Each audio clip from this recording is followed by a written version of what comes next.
يعني شكون من بيجي حتى ليك ددان ليك تشمان يا متين يا متشمان تاني يا متين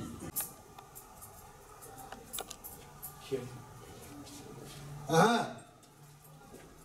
رجع مجرد عجوسين دول الجديد يجيب شيء لا جوي كيف تشيك فارس كان تحجي خوش غير من تحجي كذي بس حفتيس غالي بهم عليه بينهم أقربائهم أهلهم تفهمين محلنا فبقول من أصل كده أنا تعزيات الكوية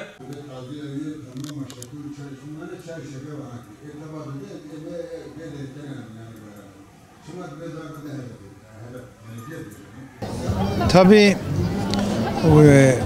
vatandaşlarımızdan yoğun bir şekilde taziyelerdeki maddi külfetin asgari düzeye indirilmesi noktasında bizlere çok yoğun talepler gelmeye başlayınca bizler de bu yemek külfetini ve taziyedeki bu külfetlerin asgariye indirilmesi için neler yapılabilir diye toplumumuzun çeşitli dinamikleri ve katmanlarıyla bir istişareler zincirini yapmaya başladık. Tabii o istişareler sonucunda bu istişarelerin neticesini Sayın Valimize arz edecektik. Bizim gayemiz oydu. Tabii iş mecrasından çıkarılmak istendi. Din ve diyanete karşı ve müftülüğe karşı bazı sıkıntıları olan kişiler işi mecrasından çıkarılıp sanki müftülük taziyelere karşıymış gibi, bu taziye kültürümüzü ortadan kaldırıyormuş gibi bir havanın içerisine çekmeye çalıştılar. Halbuki herhangi bir karar alınmış değildi. Sadece bu taziye kültürlerinin, bu külfetin, bu taziye külfetinin asgariye indirilmesi noktasında bir istişare yapılmıştı ve istişareler de devam ediyor daha. Yani taziye efendim 9-5, 9-10, 9 bilmem ne, bunların hiçbirisinin kararı alınmış değil. Sadece bazı böyle işgüzarlar kendilerinin çalıp kendilerinin oynadığı bir sahneyi vitrine koymak istediler.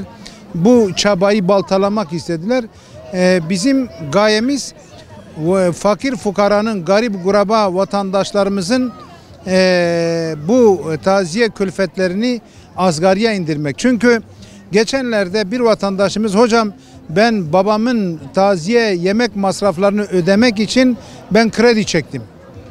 Diğeri, hocam bir yıl çalıştım, bir yıllık çalışmamın emeğini getirip babamın taziye yemeğine verdim, yetmedi, bir yıl daha gidip çalışmam gerekiyor. İşte bu tür serzenişlere kulak vermek için böyle bir teşebbüsün içerisine girdik.